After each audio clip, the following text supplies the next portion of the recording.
Assalamu alaikum, everyone. Welcome to another session, inshallah. Another session of our content talks.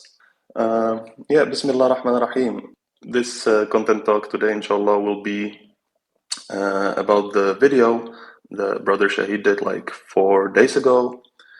Maybe he did it earlier, right? But it was published like 4 days ago, and it was titled Western Misconceptions About the West.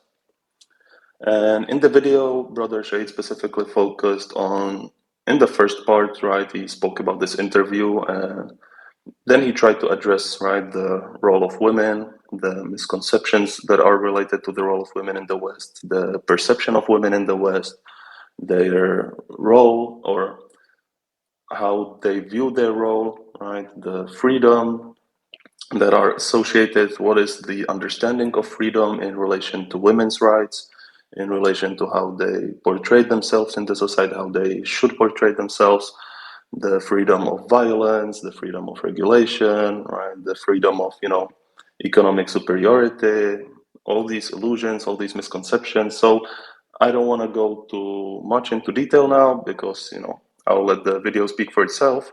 But inshallah, after we listen to it, we will try to address the specific parts of it and try to expand on them, inshallah, just as we usually do. So, without further delay, I'm gonna, inshallah, now play the video. So I'll play it at 1.2 speed. I'm sorry, but just because it's like 19 minutes, so that we can spend more time talking and discussing it, inshallah. So I don't think it will be too fast for you, but inshallah, we'll see. I was invited recently to participate in a panel discussion about Western misconceptions about Islam. I was promptly disinvited because apparently I'm controversial.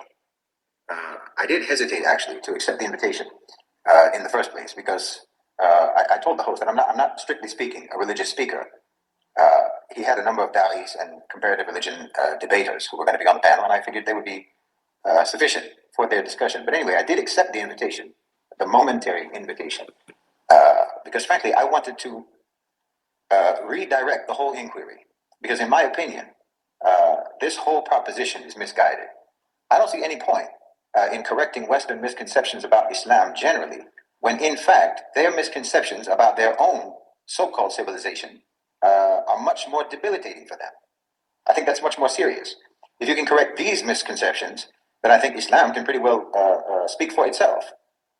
And the whole idea of explaining Islam to these people while they are living in a state of abject confusion and abject ignorance about their own society, well, it just doesn't make sense to me.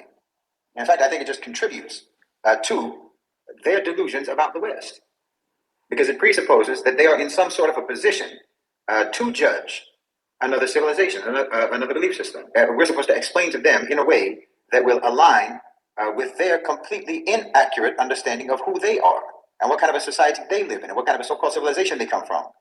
Like, for example, we're supposed to convince them that Islam respects women's rights as if they respect women's rights.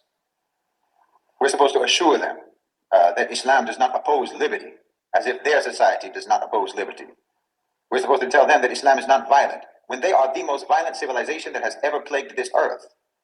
So it has always seemed to me that step one is getting Westerners to actually understand what the West is and what it isn't. I don't think you should ever take an approach to them that affirms their delusions in any way whatsoever.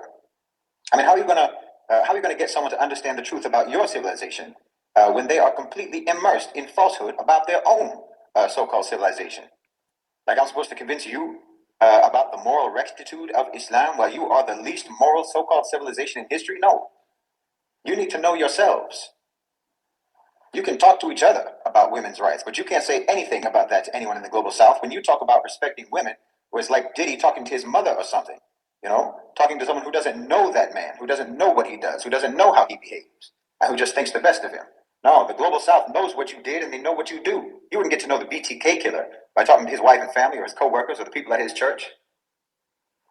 I mean, they tell you how wonderful and mild-mannered he is, how decent he is, how respectful he is. No, you need to talk to the people who he tortured. You need to talk to the victims who survived his attacks. That's how you'll know what kind of a man he is. If you want to know how how much the West respects women and how much they believe in human rights and dignity and so on, then you need to talk to their victims and see if they agree with their propaganda. Did you believe in equality and women's rights when you were raping Congolese women in public? When you were committing mass rapes in Algeria as counterinsurgency tactics? You know, did you believe in women's freedom and equality when you locked women in Namibia in concentration camps and raped them en masse? Or when you basically decriminalized raping African women because you thought they weren't actually even human? When you raped Angolan women in refugee camps or forced Indonesian women into sexual slavery or committed widespread and entirely routine and approved of sexual violence across Vietnam, across Cambodia, Laos, and so on, and in Burma.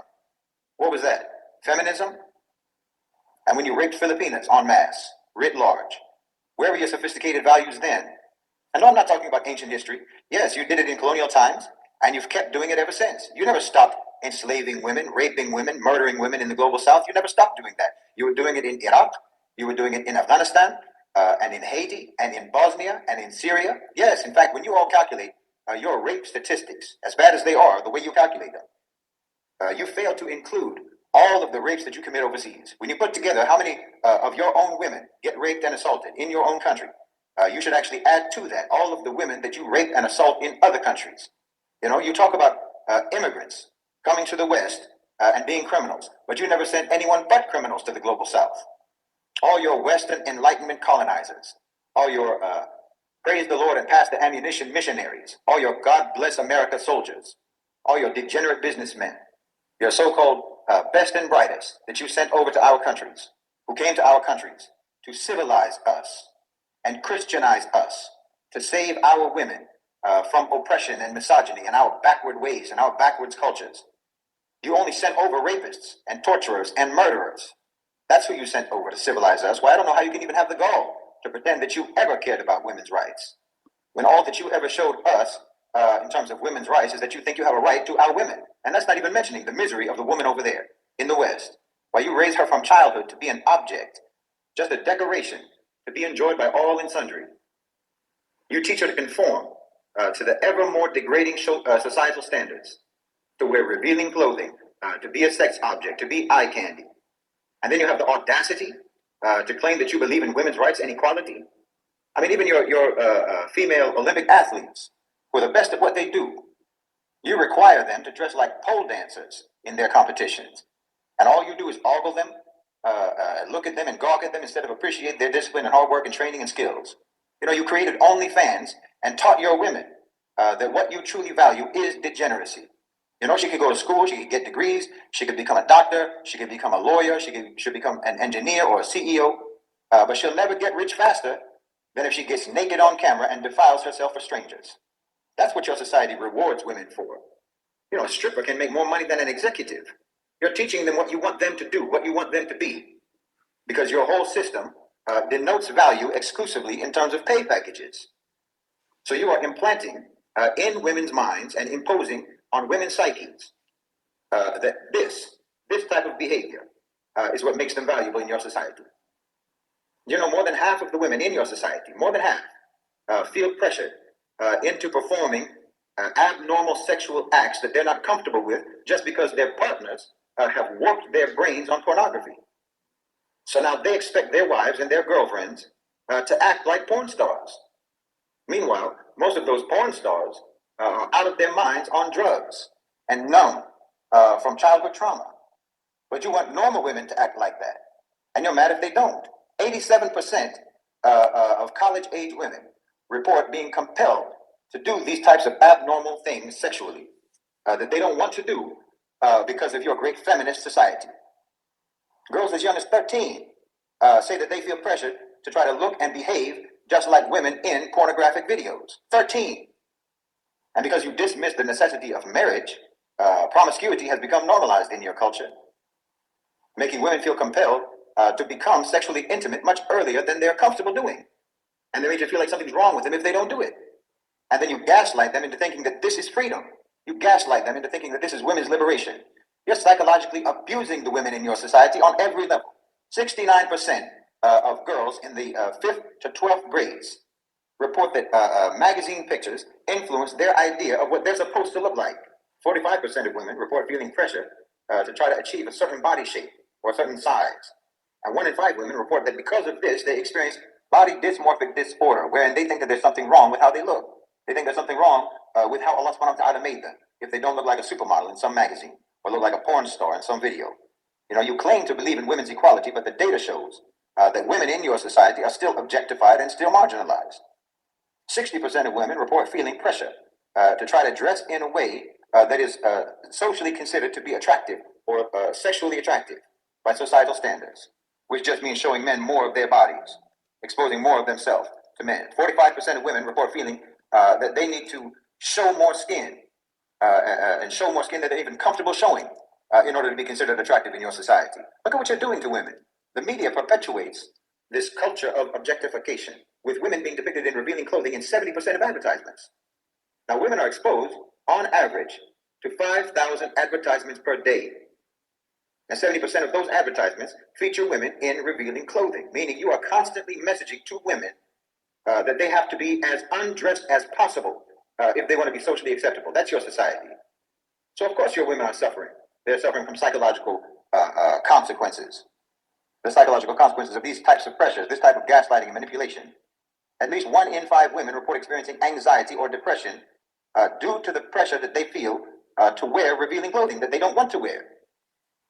And they're obviously more likely to develop dissatisfaction and low self-esteem about themselves and how they look. And you pressure them into looking and acting like porn stars. Pressure them to have sex before they're ready, and pressure them to do things in the bedroom that they don't want to do. Not to mention the real physiological detrimental repercussions and the ramifications and the consequences of promiscuity on a woman, mentally and emotionally and physically.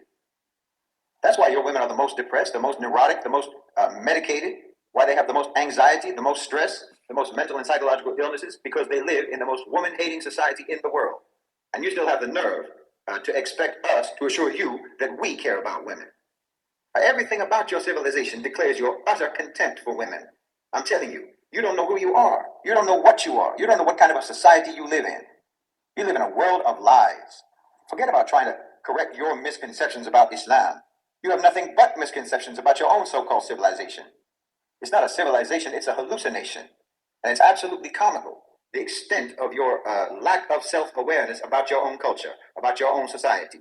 You know, when I lived in the Middle East, I had Americans back home worried for my safety because they thought that every place in the Arab world was nonstop bombs going off, violence and bloodshed all the time. Meanwhile, you've had over 650 mass shootings in America just last year. Not to mention the fact that most of the bombs going off in the Middle East are American bombs being dropped from American warplanes. Whatever violence we have in the Muslim world, you brought to the Muslim world. America's #1 export is violence. As a matter of fact, it's one of the only things that you still manufacture over there. It's one of the only things you still excel at, better than anyone else. Is Islam a religion of peace? You must be joking. You've dropped 500,000 bombs on us in just the last 25 years and killed over 1 million Muslims in just the last 25 years. That's not even including the current genocide in Gaza that you're committing. Again, this is like the BTK killer wanting someone to assure him that they don't subscribe to violence. What are you even talking about? Your whole society, your whole so-called civilization is violently extremist, more than anyone else has ever been. You love to threaten your enemies with bombing them back to the Stone Age without it ever registering in your mind that this is a Stone Age mentality. The only difference between you and a caveman is that you have gadgets, but you're the land of the free, right? Islam is so strict, it's so rigid, you know. Muslims don't have any freedom. Meanwhile, America has more laws and more regulations than any country on earth. You have more laws and more regulations than Saudi Arabia, more than Afghanistan, more than any Muslim country.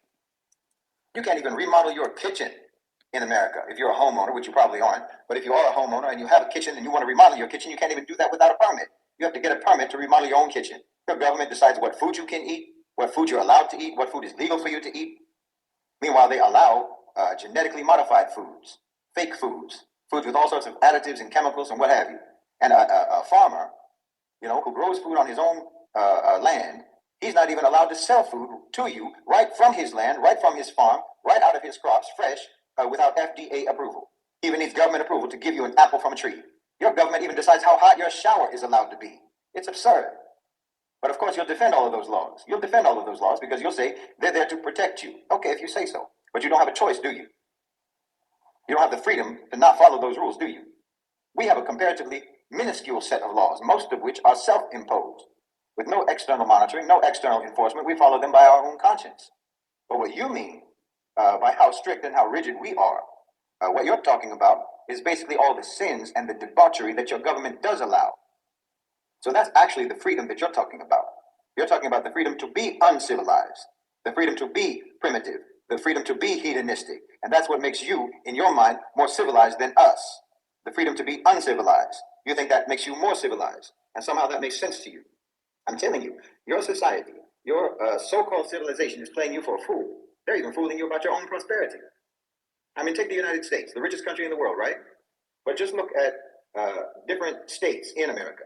Take a state inside of America, any of the 50 states, and look at it as if it was a country. Look at its GDP, look at its standard of living, look at its quality of life, look at its infrastructure, and so on. Say if you took Mississippi, if Mississippi was a country, or Idaho, or Montana, or New Mexico, or Kentucky, if those states, those American states, if those were countries, well, they'd be equivalent economies. Economically, they'd be equivalent to an Argentina, or to a Colombia, or to Thailand. They would be low to middle income countries. Those American states, they would be low to middle income countries. That's the reality of your life. Most Americans live in conditions, they live in economies within their state that are exactly the same as countries that you would regard as third world countries, as developing countries. That's how you're living in real life. I mean, unless you're among the so-called coastal elites, your state is basically a third world country. And even in those coastal elite states, you know perfectly well that there are cities and neighborhoods inside of those elite states, those rich states. There are cities and neighborhoods that are just as poor as any poor city in the global south. But they've got you thinking that you're better off than people in the developing world. They've got you thinking that you're better off than people in the global south. While if most of the states in America were countries, they'd probably be trying to join BRICS. And the same goes for the UK. If you're not living in London, if you're in, say, the north of England, it's the same. It's a third world. You're in the third world. If you're in the north of England, you're in the third world. You're in a developing country. You are deeply and comprehensively misled about your societies, and you still expect Muslims to answer you about anything? You're standing there butt naked in a cowboy hat telling us that our suit is out of fashion. No, there's no point in trying to make you understand us when you don't even remotely understand yourselves. The whole world has been indulging you, has been indulging the West, and what they want to believe about themselves. We've been indulging you for far too long. It's time for you to start justifying yourself to us. We're not going to pretend that you're in any sort of a position to demand us to justify ourselves to you, when the reality is that no one is, and no one has ever been, as violent, as oppressive, as misogynistic, as restrictive, and as opposed to liberty and to human dignity as Western so-called civilization. Whew, okay, so Bismillah ar-Rahman ar-Rahim. Alhamdulillah Rabbil Alameen. Wassalatu wassalamu ala ashraf al-anbiya wal-mursaleen. Sayyidina wa nabiyyina wa habibina Muhammadin sallallahu alayhi wa sallam. Wa man tabi'ahum bi ihsanin ila yawm ad-din. رب اشرح لي صدري ويسر لي أمري واحلل عقدة من لساني يفقهوا قولي. ما شاء الله. So, misconceptions, right? That should be the summary of this whole video. The whole Western civilization is built on misconception, right? Like, the West, it often like portrays itself, right, as this sort of moral compass on the global stage, right? It projects itself as the height of democracy, of free speech, of human rights, of equality, of freedom, of all of these ideals, right? And then it tries to export these ideals to the rest of the world, right? And it portrays them as sort of universal truth, one can say, right? And this is basically, if we try to, translate it into objective language, that's basically Western supremacy, right? I remember in one video, Brother Shahid, gave the example that they even named it like Universal Declaration of Human Rights, right? That they decided that it's universal, right? They believe that they have the right to do that, right? And then they hold the other cultures, other countries, other societies, they hold them accountable to these, self-established standards. But what happens when we try to critically somehow examine this perception, right? When we try to uncover the fallacies that they might have, yeah? The reality is that the Western world is submerged in these misconceptions, right? It's submerged in misconceptions about its own identity, about its values, about morality, and everything that was spoken about in the video. Right? And Brother Shahid usually in different videos he mentions that the base of all of this is that they cannot assign value. Right? The West does not know how to assign value to things, to people, to anything, basically. Yeah? And even their own values that they hold so dear, right? This freedom and democracy and equality. You know, there was this video, right? I think it was the video about Western supremacy, but like Islamic supremacy versus Western supremacy, right? But basically, you can see that whenever times get a bit tough, they just throw these values below the bus, under the bus, right? Whenever there are too many opinions that do not conform with the mainstream, they label it as misinformation, they label it as propaganda. When there are protests, they start banning protests, right? It's incoherent. Like, even in their civilization, there is no agreement about what's right, what's wrong. This is a failed society, right? This is a failure of a civilization, right? It's a civilization of misconceptions.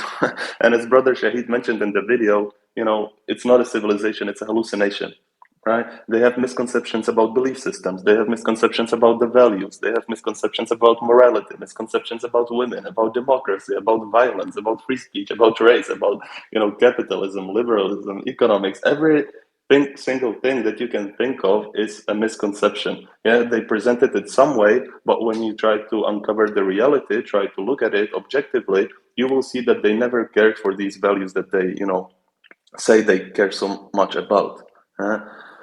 So it's like one can say that it's hypocritical, right? And there is an extreme lack of self-awareness for the West. Yeah, like they keep on mentioning this liberty, right? This freedom, and this is at the same time while they're, like overseeing the most complex and most oppressive system of control from like these corporate-driven policies that do not care about the workers, do not care about the population. They have institutionalized violence, right? As we will speak about. So, inshallah, in today's talk, we will try to delve deep into how the West misrepresents its own civilization. We'll try to uncover all of these mentioned delusions and expose the contradictions, basically, right, that are at the heart of the Western society and how it portrays itself. Like, just think about it, right? How can a society that claims to stand for free speech, they just suppress voices, whenever someone challenges it, hegemony. Yeah? It preaches racial equality, but there is systemic racism in every part of the society. Yeah? They try to say that they are liberating women, they're giving them freedoms, while they objectify them and exploit them every day in every aspect of their lives. Yeah? But at the beginning of the video, right, Brother Shahid mentioned that he should have been in an interview, that he should have been in part of like trying to correct from the Islamic narrative, but it was rejected. Right, in the end, he was somehow due to some circumstances not invited anymore. So we will try to make up for this part, inshallah, and have a much better interview. Right, so we will not only try to expose this hypocrisy, but we will also try to illustrate, because we have many sisters here from the Muslim world. So inshallah, who better can say it than them, right? There is no one else who can describe how it really is, because we're not going to be doing some mansplaining. Brother Ali, mentioned this word. So exactly, I will not speak for them. I'll let them speak for themselves, inshallah. Yeah. So, as I said, we will not just try to expose this hypocrisy, but we'll try to show how Islam and Islamic values are and always will be superior to any other system. Okay? So, before I shut up, inshallah, to give space to my, great speakers, the video starts with the misconception about women, right? So we'll try to address that, inshallah, okay? And then we will move forward to other types of misconceptions. And there will be like 6 different groups, maybe 5, of, general misconceptions that they might have, yeah, about democracy, about capitalism, women's rights, violence, extremism, and so on, okay? So my question to my beloved speakers will be this one. Yeah, it's a bit longer question, but just to encompass different areas. Of course, anyone can add whatever they feel like. So, Western societies, women are often portrayed that they are so liberated, right? They are so empowered. We have this gender equality that we are fighting for, right? This is, at the center of our Western identity, right? But this same society, it's responsible for, it can be like said that this is a systemic exploitation, right? This is a systemic objectification of women, right? Commodification of women, you know, and we can see this, right, basically in the normalization of pornography, where we have these platforms like OnlyFans, right? All of them, basically, even the movies, the TV shows that we see nowadays, right? It really is just degrading women, right? Stripping them of their dignity, of their humility, and they call this freedom, right? So I would like to ask, like, how can the West reconcile this in its head, right? Their claim of championing women's rights, while there is overwhelming evidence of the psychological, emotional, physical, all kind of suffering that the women face, right, within the West. Okay. Also, Brother Shahid, in the video, he hinted at the media's role, right? How it perpetuates this objectification through advertisements, through marketing, through entertainment. And just as I said, right, in these TV shows and movies and music, like imagine the music videos, right? Like WAP, right? And stuff like that. It's really crazy when you think about it, right? And this, children are watching this, right? What effect does this have on children? What does it have on families? What does it have on society in general, right? Okay, so maybe just let's just try to tackle this part, and then inshallah I'll continue asking more questions to delve into it. So if anybody wants to take the mic, feel free, raise your hand, or type it here. Assalamu alaikum, everybody. Thank you so much for coming today. So, with regards to the entertainment, and not just entertainment in general, just anything when it comes to degrading women, everything said in this video is so spot on, and we've normalized the term half naked, but these women are not even half naked anymore. They're completely naked. And that is so terrifying, because as the years go by, it becomes even more and more and more, like they say, the shock factor. But it's only for women. It's not even for the men. Men still get to, most of the time cover their auras, but women are literally naked on stage in an advert 5 o'clock in the afternoon, when children are supposed to be at home or whatever, watching TV, whatever the case may be. Then you see this woman on a sports car in her bikini, whatever the case may be. So it is about degrading women. The term of what is it called, women's rights and feminism. Sorry, I have no idea why why I couldn't get to that word. But feminism is it's a lie, because like I mentioned, now 5 o'clock in the afternoon, your kids are watching TV, and an advert comes on a sports car and a woman in a bikini. But it's because you, as a mother, have to be traveling from work at that point in time. So you are not even there to raise your own kids. And that is because of economy or whatever the case may be. You can only have a 2-income household. These are lies that they tell you, and all ways that they manipulate the family structure, so that it is that you need to succumb to the way that they want you to live. And that is a very scary thought. And people are buying into it. It's become the norm, where they believe, oh well, it's my age, it's the life that we need to be living right now, because that's how it is. And that is the main problem, that we are not saying we shouldn't be doing it, or stepping against it, or that type of thing. And that is what we all should be saying, is we need to go back to how it is meant to be, where a woman is supposed to be raising her kids. The man is supposed to be the one that is providing, and not be sucked into these ads about, I must have that sports car. You know what I mean? So it has a lot to do with programming as well. Thank you. No, thank you, sister. But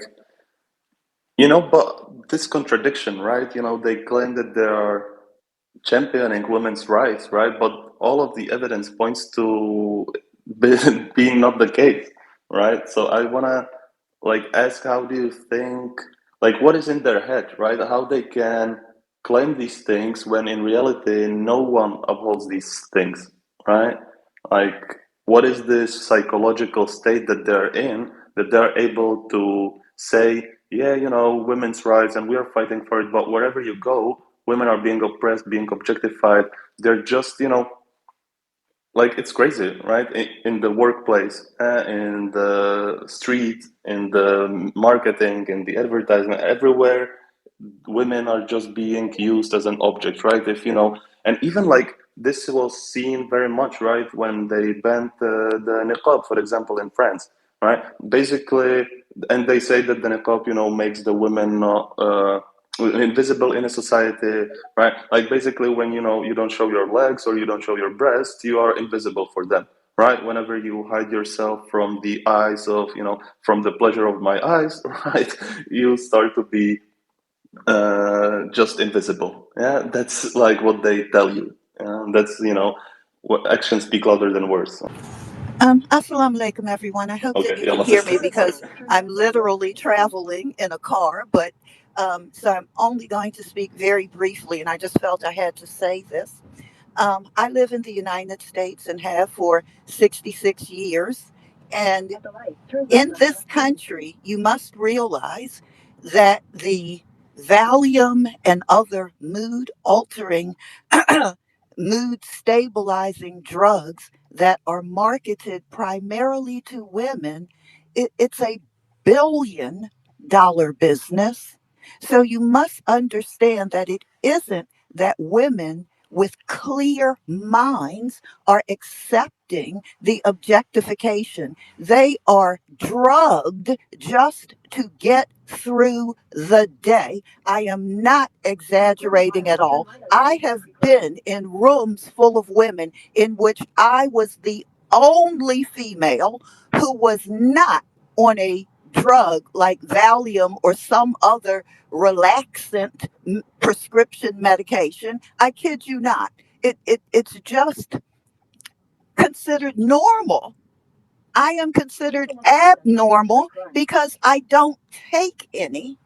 And you cannot expect people who are on these kinds of mood altering drugs to have clear thinking or even clear choice. Their natural outrage has been tamped down by the fact that they need these drugs in order to go to work and make it through the day. We are indeed corporate slaves. If you need to drug your workers, if you need to drug your mothers, if you need to drug your female politicians, something is terribly, terribly wrong. And Allah bless Usted for speaking up on behalf of what is being done to us in the Western world. Assalamu alaikum.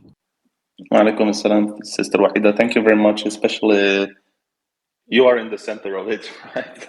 So we are very happy that you can share with us, you know, your experience, what you see, what you hear, what you like, what you live through, right? So, brother MG or Sister Nisa, if you want to go and add something, please, or brother MG and then Sister Nisa. Sorry, okay, brother MG, he was waiting, so let him just add some points that he would like, and then Sister Yeah, Nisa, yeah. inshallah, So can I continue. will, I will look at it from my own angle or and my own area of expertise. I mean, I agree with a lot of what Sister Wahida said, but again, at the end of the day, this is what I call the this isn't the cause. This is the effect of of of the current situation that Western society is in.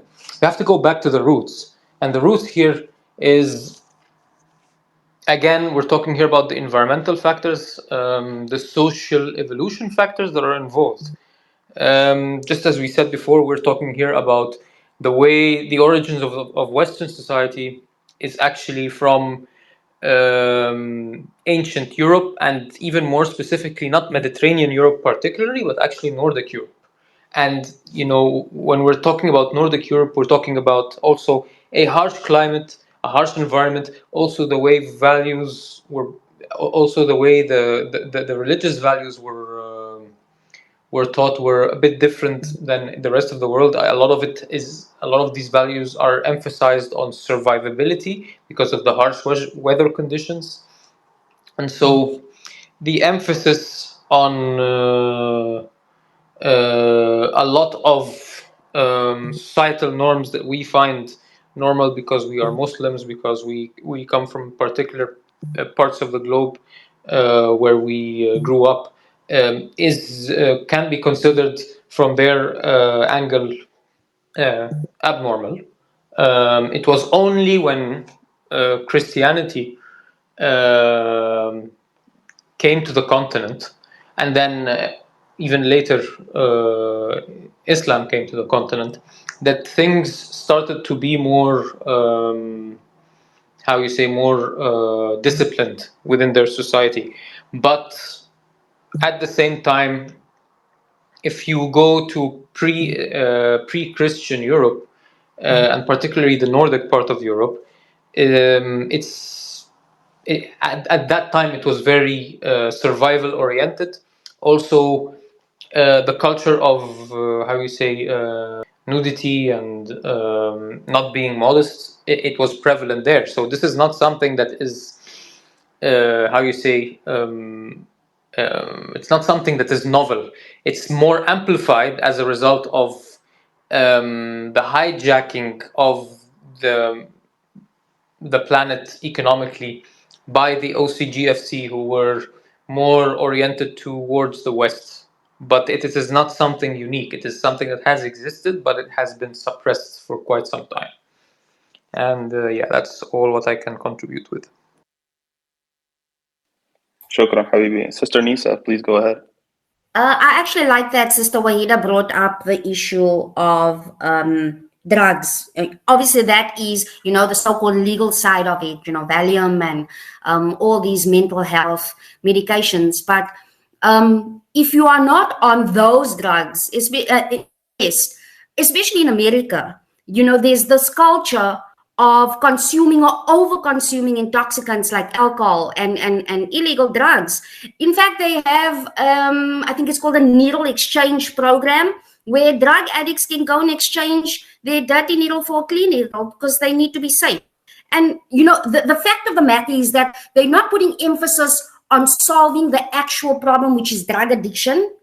That already says that they don't care about their people, that they don't care that these people are hurting themselves. So that is the mentality with that is actually sick, to think that they don't want their people to become healthy or happy or whatever the case may be. They want them in a state where they can control them, and drugs is the first thing that allows you to control somebody.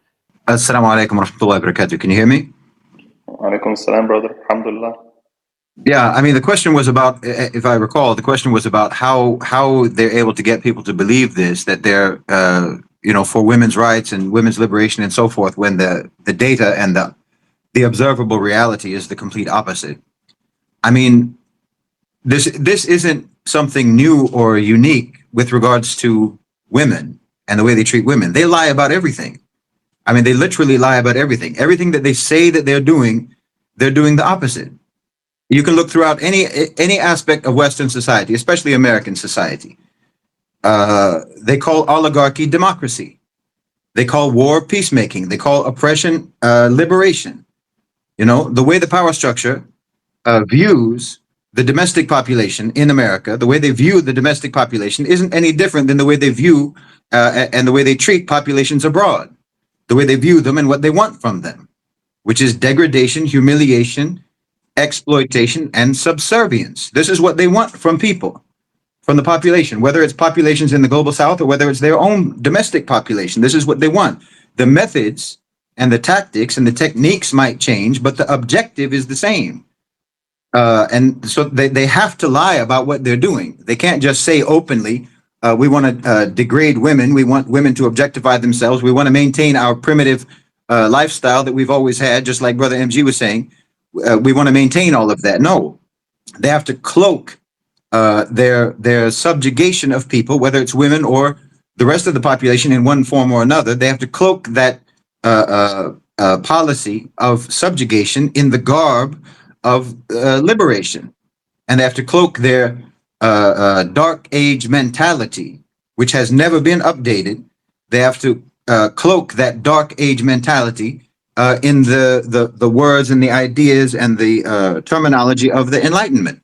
This is what they do. They just gaslight their population all the time. And you have all of these factors that have been mentioned, like with the drug abuse, whether it's illegal, illicit drugs or legal drugs that are abused, or it's the drug of propaganda, it's the drug of indoctrination, it's the drug of imposed cognitive dissonance on the population, it's the drug of an incredibly poor educational system that undermines the ability of people to think critically, and so on. So you have a population that is in a permanent state of disorientation, and they need to be told, they need to be assured that everything is good, everything is fine. All of these things that we're doing to you, and all of these things that we're making you do, you actually want, and it's actually good for you, and it's wonderful and beneficial and enlightened and civilized and advanced and what have you.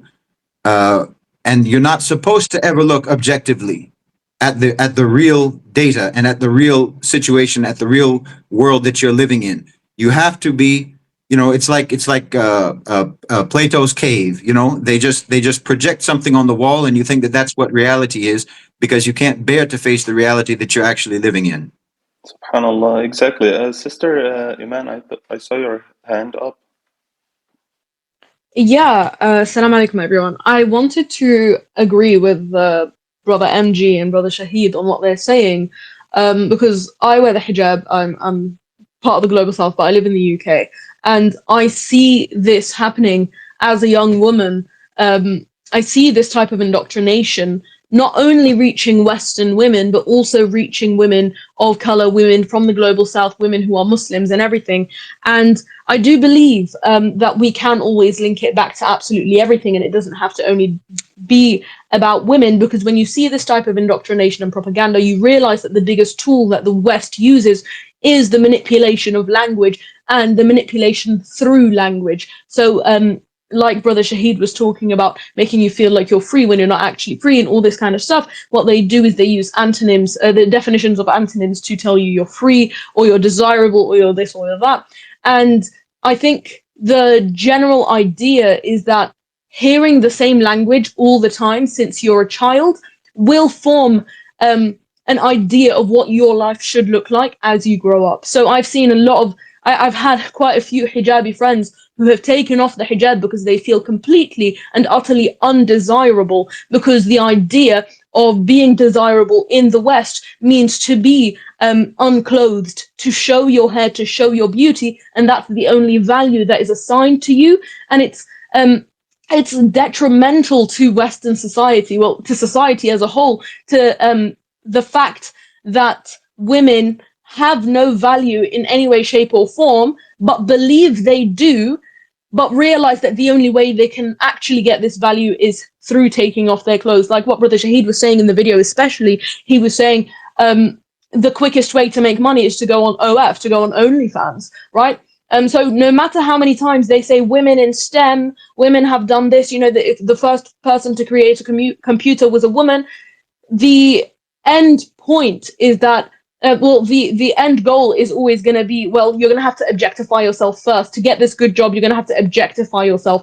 And I think that's why women are indoctrinated to believe that they cannot be good, they cannot be valuable in any way, shape, or form unless they objectify themselves. And that's why you see people doing it to themselves and no longer only listening to what people are telling them online. Oh, you have to do this new makeup trend, this new hair trend, this new outfit trend. People are starting to make their own, saying, well, I want to be the best out of these objectified women. I want to be objectified even more than them, because that's how they assign value to themselves now, because of this deep-seated indoctrination. MashaAllah, sister. I have nothing to add, to be honest, but Brother MG, please, I see your hand raised, so feel Yeah, free. I would also like to add that, especially to what Sister Iman said, is the reason also the way the landscape when it comes to how women are presented and how women are um, how basically the general behavior of women in uh, uh, within society changes over time.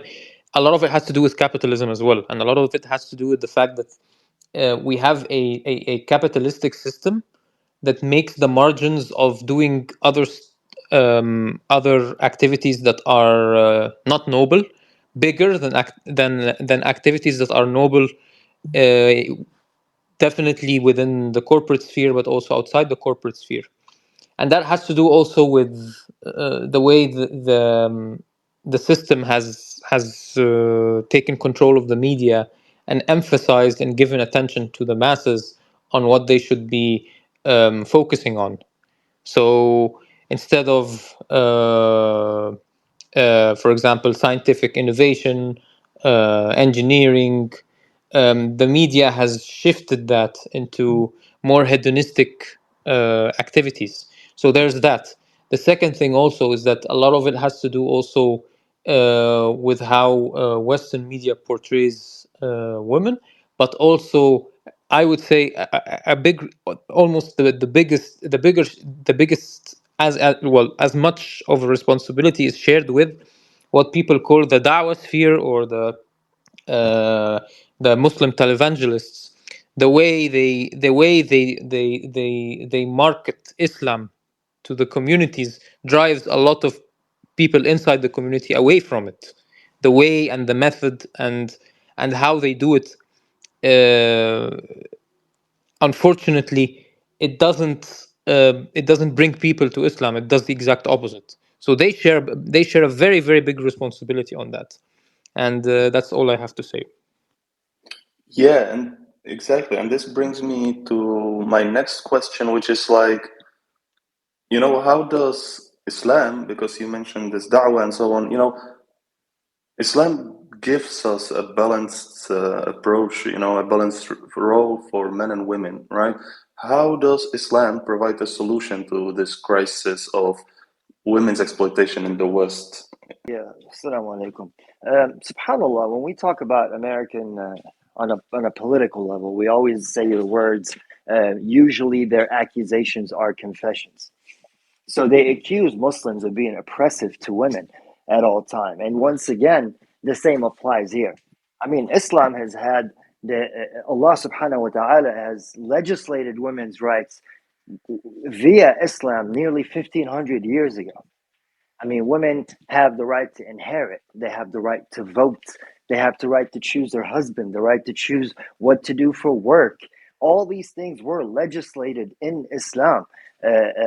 Women used to go to the battlefield and carry arms and help nursing, and it's always been they've always been held in high regard and respected in Islam, and all their rights in place.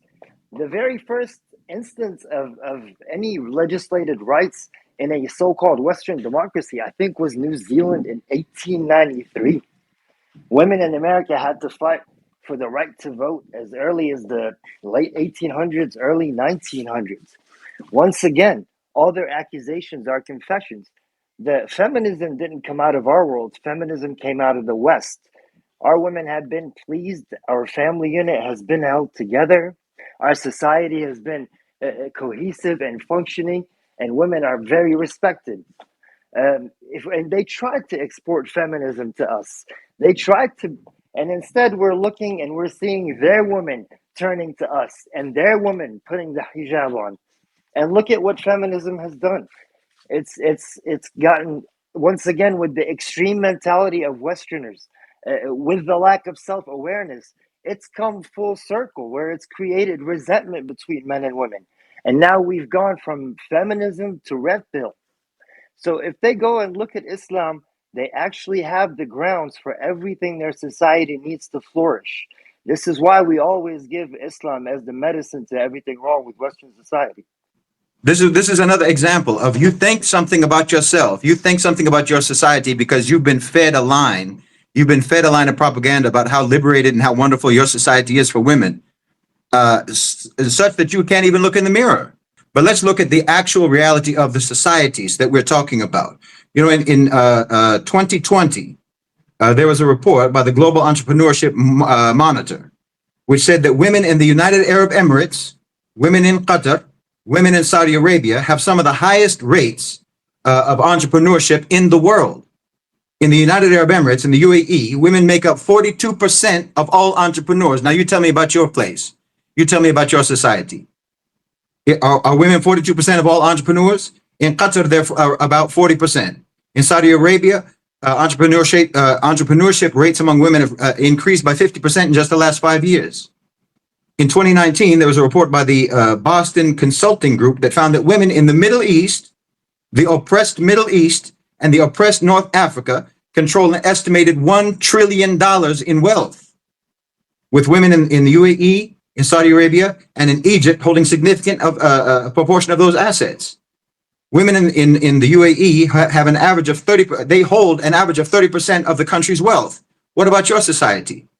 Women in the UAE, the oppressive Arab world, hold 30% of the country's wealth, and the country's wealth is substantial. In Saudi Arabia, the most oppressive country in the world against women, right? They hold an average of 20% of all the wealth in that country, which is substantial amount of wealth. Now, in your countries, like in the United States, the top 1% control 70% of the wealth. And that's all men, almost exclusively men in the top 1% or the top 0.1% that control 70% of the wealth. You tell me about your society before you talk about ours. Yeah, this just reminded me, the video title, right? They hate women. They truly do, right? Subhanallah. Sister Selma, I saw your hand up.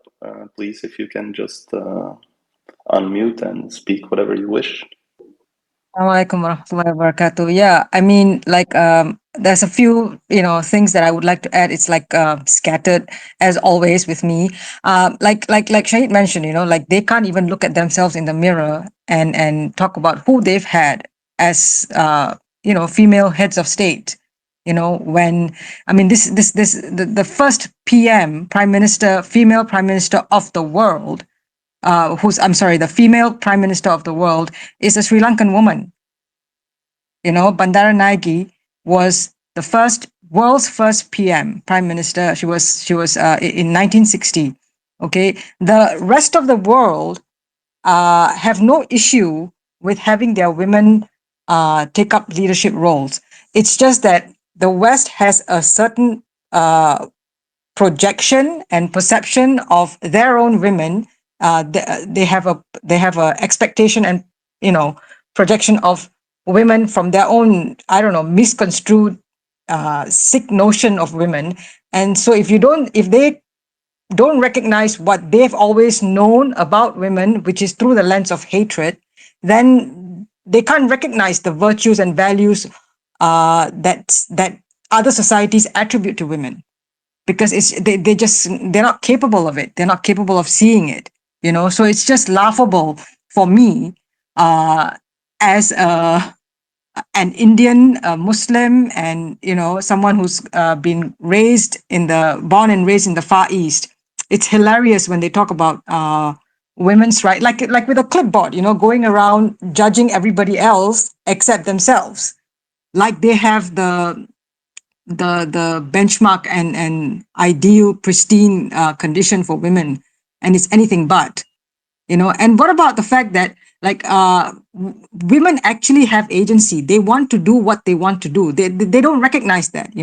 Like okay, in the West, right, like we have women. You say the men oppress us, right? You say men don't keep us in the homes, and they don't take us to, they don't let us do what we want.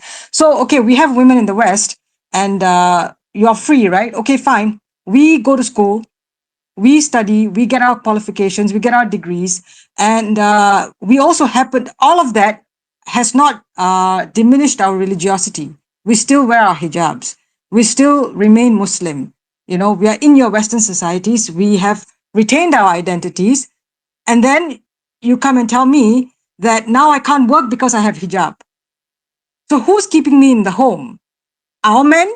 That's really, truly tremendous. It's incredibly mind-boggling to me. Like in France, if you have a policy, I think France or Europe, please correct me, whoever who's more familiar with it. Like if you wear hijab, you will not be hired, even though you're qualified.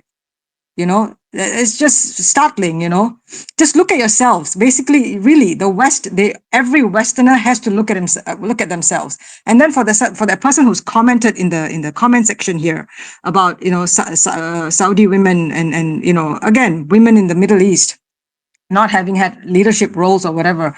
I mean, your present form of feminism, you've seen all these waves of feminism. Your present form of feminism requires you to treat women like delicate flowers.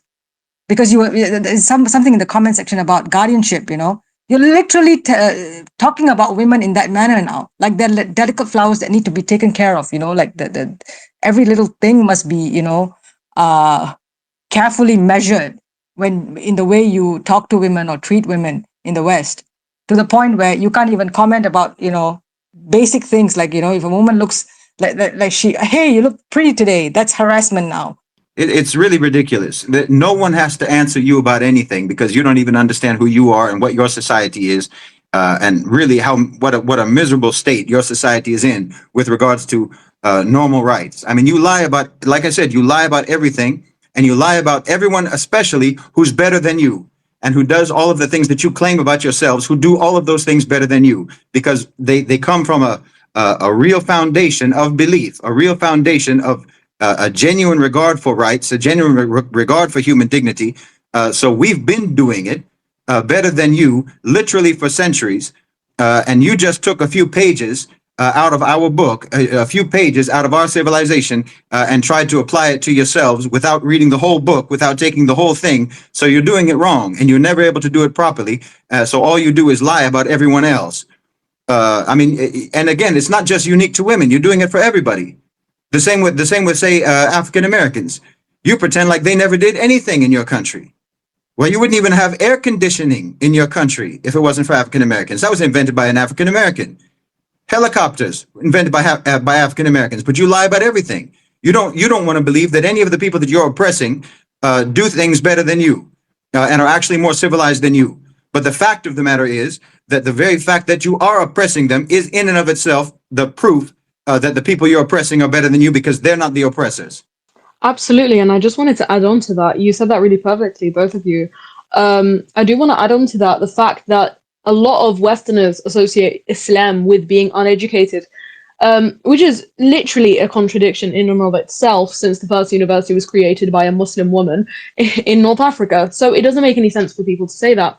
And not only this, is you find more educated people in the Muslim world than you do in the United States of America. I mean, they have a 78% literacy rate in America, which means people who can read, right? 78%. And then you have about 20% of people who can't even read. And then when you go to Palestine, who've been in an absolute, terrible place right now this entire time for the last, I would say, 80, 90 years, they have like a 99% literacy rate. So just talking about education in and of itself, not just for women, in Islam, education is really, really important. And the first word in the Quran was iqra, right? Read, study, learn, gain knowledge.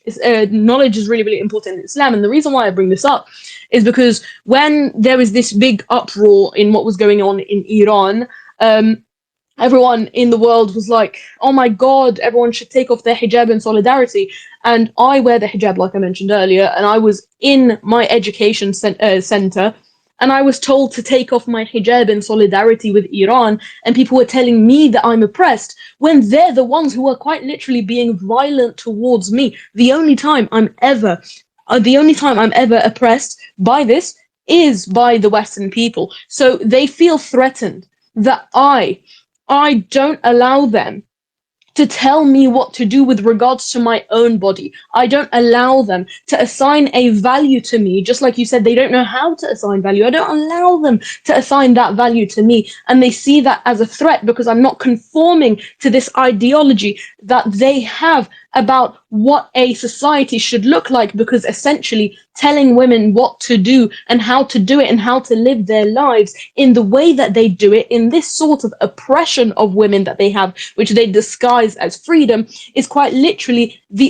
what I'm doing by not conforming to that is I'm not under their control anymore, and that is what is threatening to them.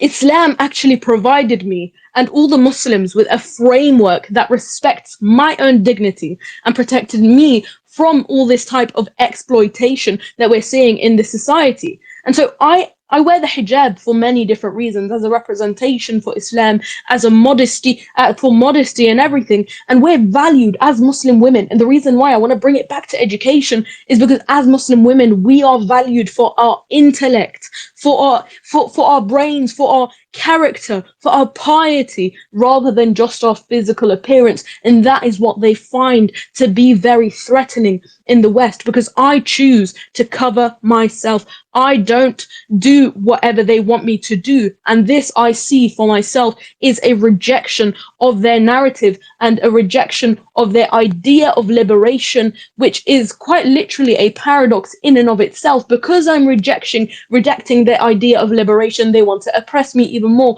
meaning that this liberation is in fact not liberation. It is quite literally control. And that's what it has always been. So, the West always sees what we do as Muslim women to be a very, very threatening thing, especially now that they're seeing that women are joining Islam at twice the rate that men are joining Islam. So essentially, the Western rulers, the leaders, the ones who create these concepts, these falsified concepts of liberation and freedom, they're afraid that their own women will realize that Islam actually liberated us through many, many different ways and allowed us to be our own people without assigning our value to our private areas that everyone else seems to want to show to the entire world. So we, as Muslim women, when we wear the hijab, I want to tell all the Muslim women out there, when we wear the hijab,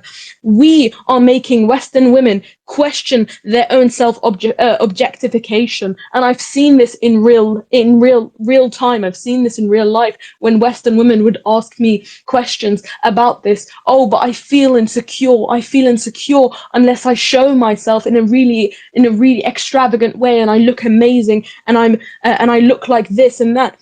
And that is the problem with these Western rulers, because they realize that Western women are actually realizing and beginning to understand that Islam will free them rather than the Western ideological agendas against the freedom of women. So women are converting to Islam twice as much as men. And so that is essentially what they're fearing in the West. And so essentially they believe we are oppressed just because they were told that we're oppressed. But once they realize that that is not true, once they dig in, they're realizing that no, they are in fact the ones who are oppressed by these heinous ideologies that assign value to their sexuality and nothing more than that. I would also like to just add something here. It's something that I have mentioned before, but I feel like I want to remind everyone about this. That some of the highest population, highest percentage of the population with university degrees, higher degrees, master's degrees, PhDs, one of the highest percentages of populations in the world that has that higher education is in Gaza. Palestinians are incredibly serious about education, and that includes women.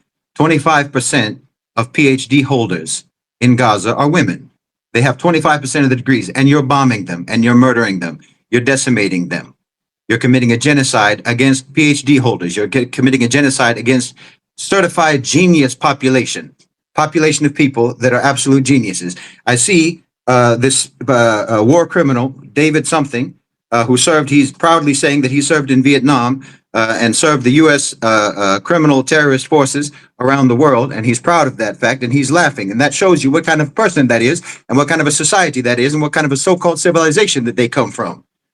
That they're mercenary criminals who terrorize the whole planet, and who's laughing now about his country being responsible for a genocide in Gaza, killing some of the smartest people in the world. And he finds that funny. you're killing people that you want your people to believe don't exist, which is educated Muslim women. You're murdering them en masse. You're murdering them writ large. And at the same time denying, telling your own people that educated Muslim women don't exist. And now you're trying to make sure that they don't exist. You're trying to make sure that educated Muslim women, women with high degrees, women with master's degrees, university degrees, PhD degrees, get bombs dropped on them. That's what we get. That's the difference between your civilization and our civilization. We actually educate women, and you murder educated women. Okay, yeah, brother Nail, please. Can you Salam hear me? alaikum, Habibi. Happy to have you here. You know, we haven't heard from you for a long time, so welcome back. Yeah, great to be back. Can you hear me well? I'm just trying to... Alhamdulillah, alhamdulillah. You know, like, Muslims follow what we believe is ultimate truth, okay? So we follow the commands of God. Whether Westerners agree with our worldview or not, that's irrelevant, you see. That's our belief, that's our law. And, Iman was speaking earlier about her decision to wear the hijab in the West. That's not because, her father or her brother made her do it. It's because of her conviction in the law of God. Okay. Conversely, on the other hand, you have in the West the worship of science.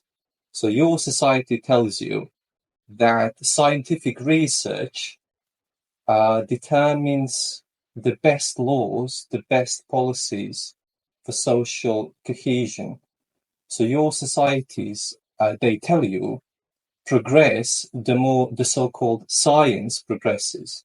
Okay, and they conduct these research studies in prestigious universities using your taxpayers' money to fund them. Okay, and they tell you what to believe and how to behave. They are the elite of the society. You see, you could compare them to religious clergy. They have the high pedestal from which they deliver truths. Now, let me just give you a glimpse of what they say could be a solution to the problem of rape in the West.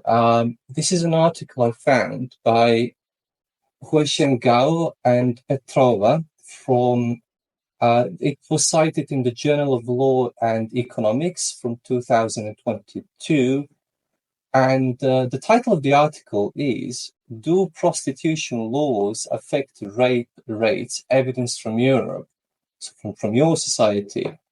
The finding of the article, the brilliant conclusion is that the more prostitution you have, the less rape you have. That's the solution they have for you. Like, now, I ask you, for the woman who is listening to this, would you be okay sending your daughter to be a prostitute just to benefit the society so other men don't rape her? I mean, this is what your society tells you. So you need to have a deep talk with yourself and to question the premises of your society before you start throwing stones, okay? Before you start, raging about the so-called oppressive Islam. Okay, you need to question the foundations of your society, where your truths come from, and what are the practical implications of such findings. That's all I wanted to add, and I don't want to, take more of your space. Thank you. You're not taking any space, brother. You're just adding, mashallah, great contribution. Thank you very much. Sister Hadil, I saw you request your mic, so if you want to add something or ask something, or Assalamu alaikum. Assalamu alaikum. Hello, everybody. I'm really happy to be with you. And before I start, I want just to greet Shahid, because I respect him very much, and I follow him for everything, and I learn from every video he is publishing here on X or on YouTube. Well, allow me to comment on that for two reasons. First of all, but I just want to answer Salma because she talked about France. I'm living in France since years, and that's true. the Muslim women in France. I'm not going to say discriminate because it's a very, very dangerous word, but yes, that's true. If you are qualified, if you have a lot of certificates, if you spend many years in education and working on yourself and you are wearing hijab, you cannot work wherever you want and they're not going to choose you. That's as simple as that. And there is another thing, I'm going to give an example. For example, if you go to have a passport or an ID in France, the Muslim women are obliged to take off their hijab because they are saying it's a laicity and this is the rules for everybody. Maybe this is true. There is rules for other religions, but when it is very clear that when it comes to Muslims, it's more than any other religions, especially Jews or Christians.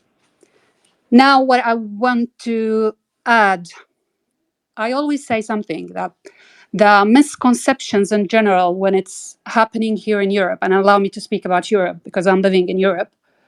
I don't know how it is in United States.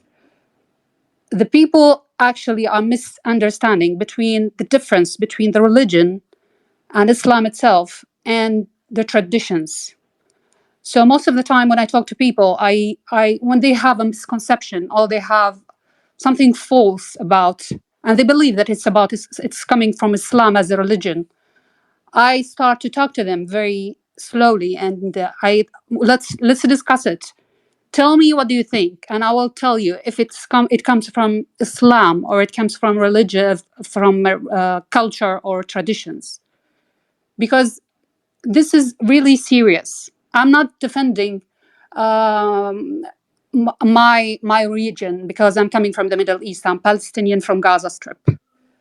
I'm not defending them. I'm not saying that they are not doing a lot of things, which is wrong. Against, let's talk about women, against women. But at the same time, you will see that in our regions, women are so much respected. If we're going to talk about the idea from religion concept.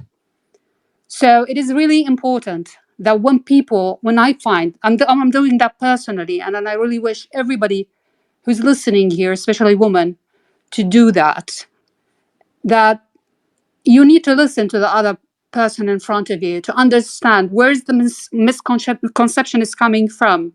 Is it from his misunderstanding of our religion, or is it mixed with what is happening with the culture or the bad traditions which are moving from year to year? Because this is really very important. And I really believe that there is no other religion in the world, whatever if it's coming from God or for whoever believes in, because some people has their own gods. Astaghfirullah. I mean, nothing is like Islam. Islam just gave us as women all our rights. It gave us respect. It gave us everything we need to be powerful and to be respectful in this life. And if we can, as women, defend ourselves and we believe about that, we will deliver this message. I'm living here in Europe and I'm doing my best to represent the Muslim woman as much as I can. I'm not wearing a hijab, and I always say that. Maybe I'm not wearing the hijab, but I know my religion very well, alhamdulillah. I wish one day that I would wear it because I believe it's something very important for me. And for example, when I go, I'm going to give you a very simple example. What happens once with me, with one of my friends, and I was successfully able to change their minds. And we were in the plage.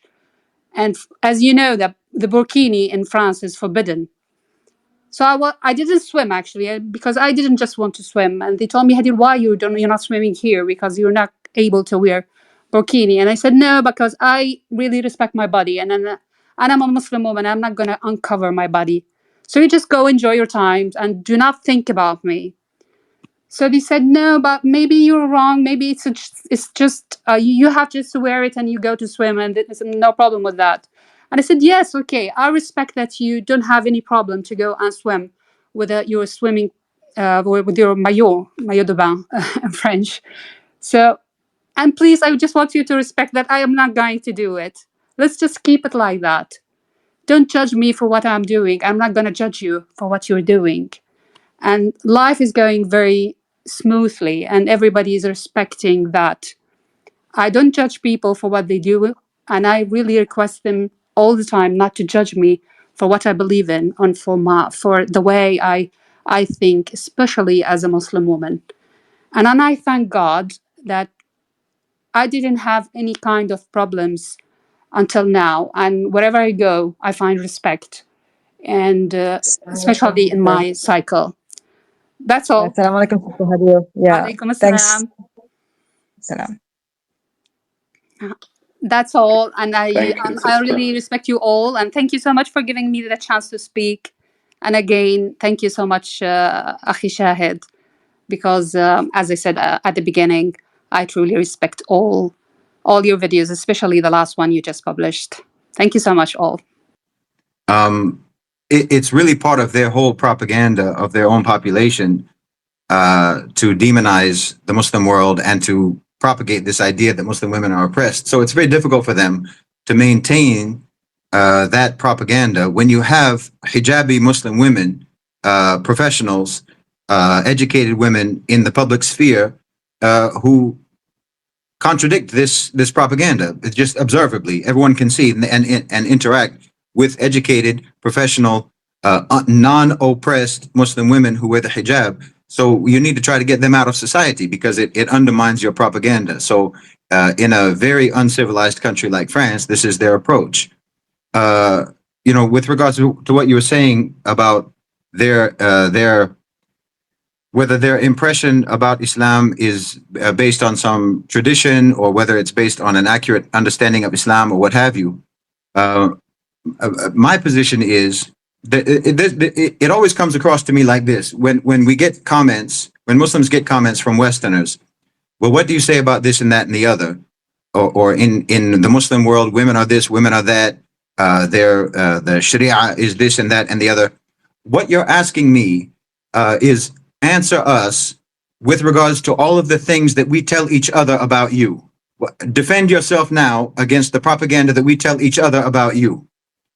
All of the ignorance that we spew between ourselves about you. Now you have to answer all of that. No, I don't. You have to educate yourself. And like I said in that video, and I still maintain that it's much more important, actually, in my opinion, it's much more important that you try to develop an accurate understanding about your own societies and your own so-called civilization because it is abysmal. And all of the things that you accuse others of, and we're not the only ones, by the way.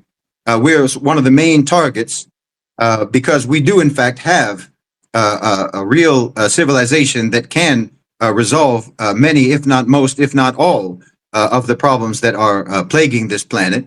But we're not the only society. We're not the only belief system. We're not the only civilization that gets attacked by the West. We're not the only ones that get told that we are backwards and that we're unadvanced and that we're primitive and so forth. We're not the only ones. You say that about everyone who you want to exploit. You say it about everyone that you dehumanize, everyone that you want to exploit, everyone that you want to subjugate, everyone who has stuff that you want. You have to demonize and dehumanize all of the peoples of the world who aren't you, but who have all of the things that you want.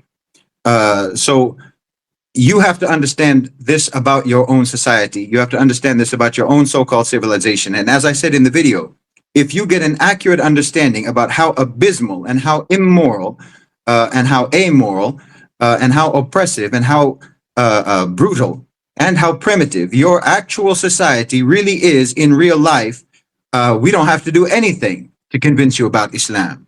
It will speak for itself. And again, if you accept it or you don't accept it, this is entirely up to you. I'm not a da'i. I'm not trying to invite people to Islam. That's not what I do. But just as an objective analysis, Westerners have a completely inaccurate impression about their own so-called civilization, about their own societies, about the countries that they live in. And then they tell each other lies about everyone else, and then they expect us to treat those lies as true, that then we have to defend against those lies. No, that's not how it works. You're telling lies continuously about everyone else and about yourselves. So you're not in a position to level accusations against anyone, especially not against your own victims. And your own victims certainly don't have to defend themselves against your false allegations against us. When the truth is known to the majority of people in the world, because the majority of people in the world are people who have suffered at your hands. MashaAllah. Thank you, Brother Shahid. Brother Omar, I see your hand raised, so please just continue. You don't have to wait for me to give you the go. All right, thank you so much, Brother Kareem. It's always a pleasure to talk after Brother Shahid. So I just wanted to say, I'm not sure if it's been already said when many of the speakers were talking. It's completely normal for a Western civilization that thinks of itself as the best civilization on the planet to feel that when they see other people making accomplishments without fitting within their civilizational mold, to feel like that, okay, so how can they possibly do that? That's not right. Of course, they have to be oppressed or something. They can't be just doing that out of pure intellect and out of pure high Islam values. So they would say, for example, that the Chinese are beating their children up to win the Olympics, not that the Chinese are actually training hard or something.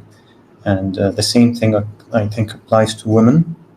So when they see Muslim women, making advancements in science and technology and all this and that, so it's very normal for Western women to think that Muslim women can't possibly be achieving that on their own. So we're going to say that they're oppressed. We're going to say that they are doing that out of pure pressure. And we're also going to say that they are, although they have made those achievements, but they haven't, exposed their bodies. So they're not yet fully successful. They're not yet fully achieved. So I think it's pure jealousy, and it's pure, I'm just better for the single reason of being better, not for anything else. And I also wanted to say that they fall into the illusion of convincing themselves of that they had chosen this path, the path of exposing their bodies to make advancements or to make achievements, because they've already paid so much for it, right? So they had to do what stuff that they didn't want to do to begin with, to reach the point where they became famous, where they made whatever the hell they made. And so they know very well that people will look down on them if people knew what sort of sacrifices they had to make to get there, right? And so the people who forced them to make the sacrifices also know that, and so they keep using them. And the women, I mean, will always have to say that it was by choice, because if they say anything other than that, they know that they will be ostracized, and that the people will badmouth them and will slander them. So I just wanted to add those thoughts, and thank you. I also wanted to just go back to what Brother Shahid was talking about, saying that people are not gonna accept French ideology of anti-Islamic agenda if they see women who are educated in like high places within the country. And I'm not contradicting what you're saying. I'm just saying that it still works even if women are in educated places, because the UK, London itself, has a 15% Muslim population and more than a 40% immigrant population. And yet we still face Islamophobia in this country. Even I am literally in a higher education institute, and that's where I face my Islamophobia. And so you can see how deep this indoctrination runs, regardless of, they literally see the truth with their eyes. They see me taking an education, learning, and telling me, well, actually, you are uneducated and you are indoctrinated and you are oppressed and this and that. So what France does it better, because they prove to you that women can't be Muslim and in the workforce because people don't actually see Muslim representation. That's why you see French hate over there is worse than the hate in the UK. But even in the UK, when they see us in these high places and everything, they are so blind to what they're seeing that they are looking us in our faces and telling us that we're oppressed and just in turn just oppressing us, which just makes it even worse. Sorry, I just really needed to add that point. Thank you.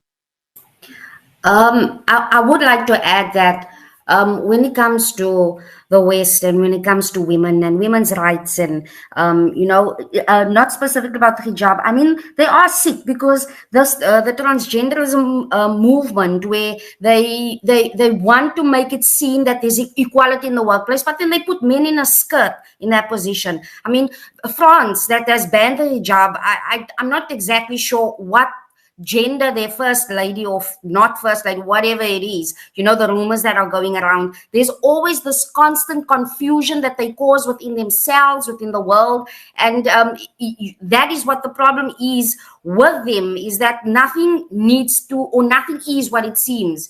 They need to always add some, like I said, confusion, and this is what is causing all the chaos within the world. So yeah, thank you. That's all I wanted to say about this whole situation. Assalamu alaikum, everyone. So there was a comment saying, so are women much better off and happier in Islamic nations? Absolutely. That's not even a question at this point. I mean, as a Muslim woman who is a Palestinian American, I have been wearing hijab very early on, and I chose to, even before puberty, because I felt like it protected me from especially men, and, the way they looked at me did not make me comfortable. So I grew up in the US, and because I was a hijabi who, it was like I chose to wear hijab, I was attacked growing up multiple times in the US for wearing my hijab. In middle school, I was attacked. In college, I was attacked. In grocery stores, it was insane. And then the fact that who's hostile now? Who's violent? I mean, Western ideologies are so backwards and twisted, and they still have the audacity to attack us and expect us to always defend ourselves. It's not happening. We're not defending ourselves. You should have some respect for our choices. I mean, it's shameful at this point, honestly speaking.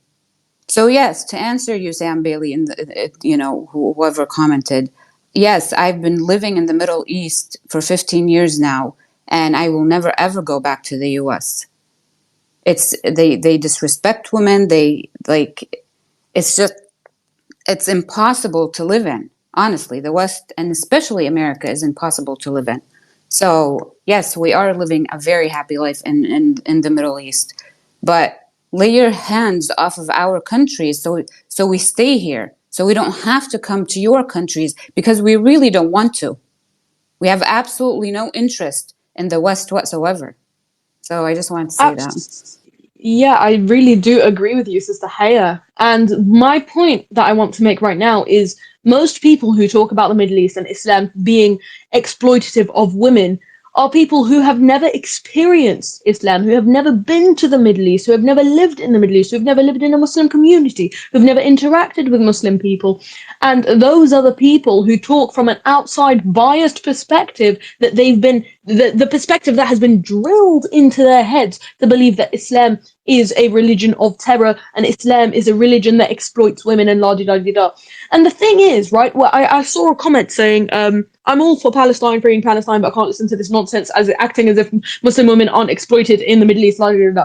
The highest levels of sex trafficking and human trafficking are in the West. The highest levels of domestic violence are not in Muslim countries. They're not there. Because when you see people without a moral compass, which is what you get a lot of the times in secular countries, when you see people with no moral compass, that's where you see the highest levels of domestic violence. The highest levels of domestic violence in the UK, like I mentioned in London, 40% of the people in London are immigrants, right? The highest levels come from white English people in London. the highest levels of domestic violence. Men who are alcoholics, who have no moral compass, beat their wives and children. That is not Islamic, right? And if you do see men doing this to women in Islam, you know that that is not Islamic. Why is it that whenever we see any of this kind of stuff, everyone always ends up blaming Islam instead of blaming the perpetrator of the crime? When we see what happens in the United States of America, when we see the levels of murders, and I'm sorry, I have to talk about this. I know we're talking about women, but I want to talk about the murders and the incarceration rates and the murders by police's hands. All of that, everyone associates that with the United States of America, with the government of America, because that is perpetrated by the government of America, and no one seems to think, oh yeah, America is terrible. As an American, your people are being killed. 120 people are being killed just by gun violence every single day, and you're not saying, oh, America's a terrible country. Why do you not do that? Because you are indoctrinated to believe that the enemy is someone who is not even an enemy. Someone, Islam, a religion that teaches peace, a religion that teaches women to value themselves within their knowledge and value themselves within how much they know and how much they help society, helping society and helping those in need and helping your own family. That is a very, very core part of Islam. And yet when we look at the United States of America, you guys say, America is the greatest country in the world. America is the land of the free. America is this, America is that. No. We're looking at two different things, right? We're looking at Islam, who isn't perpetrating the crimes against the people. It can be Muslims who are doing bad things, right? But when we look at America, it is the government of America that's perpetrating these crimes. And yet, when we talk about Islam, Islam is a way to preach peace, a way to make a good world. And then we look at the United States of America, and everyone's like, oh yeah, America is great in this and that. No, right? You blame the person who is perpetrating the crime. In this instance, Islam is not doing anything wrong, but the United States government is doing something wrong. And the United States government has been lying to you, as we've established over the last 2 hours that we've been on here. The United States has been lying to you in every way, shape, and form, and they've been killing you and killing your people and doing all this kind of stuff, and yet you believe them. And it's not just the United States government, it's the West as a whole that they create this idea that Islam is terrible, even though they're the ones who are killing you. So perhaps don't listen to the people who are killing you and listen to the people who have done nothing to make you believe that we're bad. You're listening to propaganda and accepting it to be truth. And I genuinely don't understand how people can be so indoctrinated to believe something coming from the mouth of a liar. I'm sorry. Thank you. No, mashallah, I thought that I, by mistake, increased the speed or something, but I don't think you can do that in spaces. Thank you Sorry. very much, sister. And mashallah, I know you want to say it also, Tislam Edik. Thank you very much. Brother Neo, I saw you have been waiting for quite some time, so Yeah, thank you for letting me speak. Brother Shahid, big fan, a big fan. So, like, I see a lot of frustration here. I'm just gonna give you guys a quick backstory from me. I'm from my parents are from Iran. They raised me to hate Islam, and now the last couple of years I've done my own research, and I've reverted 2 years ago. So long story short, like since I was a child, like all the movies, all the Muslims were evil. All the all the propaganda. I even traveled to Iran. I was like, oh, these women are oppressed. Like all the propaganda.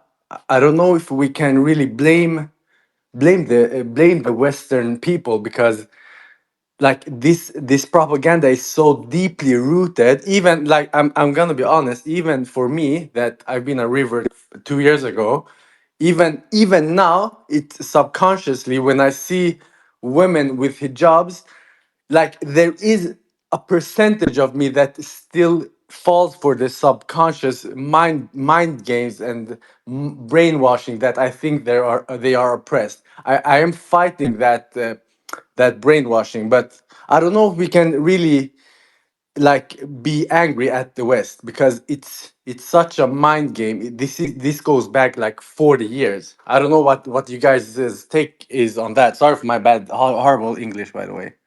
no, thank you, brother. This is what we are trying to disentangle, right? It's all about this propaganda, how they are portraying themselves when the reality is completely different, right? This is what we are trying to show. We are trying to explain this hypocrisy. We are trying to, hear it from our Muslim sisters, hear it from, from the other side, right? So even Westerners can see what the reality is, right? Brother Shahid, I see you have Yeah, your mic open. I just wanted to sort of bring it back to what the main point was in the video, which is I'm not really concerned about trying to correct all of the lies that you tell about Islam and all of the lies that you tell about Muslims that say that we're bad and that Islam is bad. I'm more concerned, and it's much more damaging and much more dangerous, honestly, for Westerners, that you believe all of the lies that you tell yourselves about yourselves that you're good. That's much more dangerous and it's much more damaging because you have done some incredibly criminal, heinous, brutal, savage things, all while telling yourselves how good you are, and how wonderful you are, and how peaceful you are, and how freedom loving you are. And this is much more damaging and much more dangerous and much more harmful. You have caused a tremendous amount of harm all around the world while convincing yourselves and convincing your own people about how good you are. So why would I expect, or why would any Muslim expect, that someone who lies about themselves is going to tell the truth about me? There's no reason why I would expect that. You have to get past all of these lies. You have to see through all of these lies about your own society, about your own so-called civilization, about yourselves. And then maybe you will be qualified for me to talk to you about my civilization. Maybe then you'll be on a level playing field with me, where you and I can have a conversation about Islam and about Muslims and about all of the misconceptions that you have about us that are the holdovers from all of the lies that you've been told about your own selves and about your own civilization. First, you have to get past that, because there's no way that you can listen objectively, that you can listen with any kind of discernment, any kind of a judgment with regards to Islam and with regards to Muslims, when you are so in the dark about your own civilization, so-called, and your own society. So it's much more important. It's not even about blaming them for their bad view of Islam. I couldn't care less about their bad view of Islam, because they have they make a bad propaganda about, like I said, a demonizing, dehumanizing propaganda about everyone in the world who they want to oppress.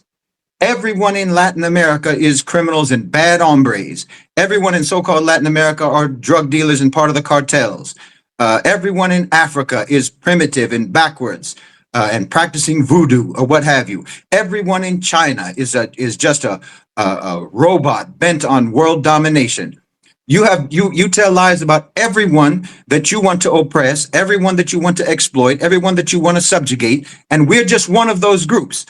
And all that is being empowered, all of that is being enabled by the fundamental lies that you tell about yourselves, that you're virtuous and that you're advanced and that you're civilized, when you are anything but. You're the most savage, the most brutal so-called civilization that the world has ever seen. And you need to get past that. You need to understand this about yourselves. You're like a bull in a china shop, and you think that you're a gazelle out in the savannah. You're incredibly dangerous, and you need to understand something about yourselves before we even have to bother trying to tell you something about ourselves. There's no way that you can even understand anything about a truly civilized culture, a truly civilized belief system, or any truly advanced and sophisticated civilization coming from the mud pit that you live in. SubhanAllah. Brother Omar, please, if you want to speak up, I see your hand raised. Yeah, I'm not sure if I'm even supposed to talk after that, but I will try to do my best. Actually, I think it's linked to what Brother Shahid was talking about. Like, in order for the West to convince, the rest of the world how good their civilization is, they had to oppress them. Like, they had to be extremely brutal to convince the rest of the world that they're better. The removal of hijab in the Islamic world, or in the Middle East, it wasn't even a topic before colonization, right? Muslims were sufficiently proud of their modest wear, and they were proud of their way of life. But they had to be colonized for like 3 centuries or 2 centuries, right? In order for their for the way they perceive themselves to be changed. But if they hadn't been colonized for so long, none of this would have happened. Meaning that, the West's civilization isn't superior out of its own superiority to others. they have to force it. They have to kill people, they have to incarcerate people, they have to rape women en masse, they have to do everything in their disposal in order to shove it down other people's throats that their civilization is better. And as soon as they left, it took only about 30, 40 years, so a generation or two tops, for everyone to realize that Western civilization is a disease. It's not something that you should be wearing and you should be proud of at all. And that's why many countries that were colonized either reverted back to their Muslim roots if they were Muslim countries, or reverted back to their Confucian rules or whatever they believed in before colonization, because they deemed Western civilization to be inappropriate for their way of life. So that's, I think, the point I'm trying to make. They had to force it upon people, unlike Islamic civilization, which hadn't had to be forced upon people. People loved it because it was simply a better way of life, and they didn't have to. It wasn't forced upon them. Thank you, mashallah. I don't know. I'm just so happy always when that we have these speakers. Alhamdulillah, this is a blessing from Allah that we can come together here. And thank you to all my speakers, to not my speakers, to the speakers, to the listeners.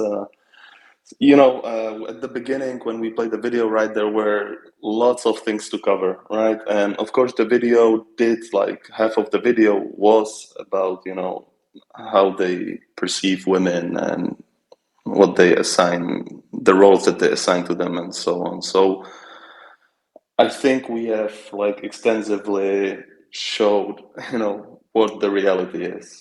Okay, alhamdulillah, I'm very happy that all the sisters that are here with us could speak, and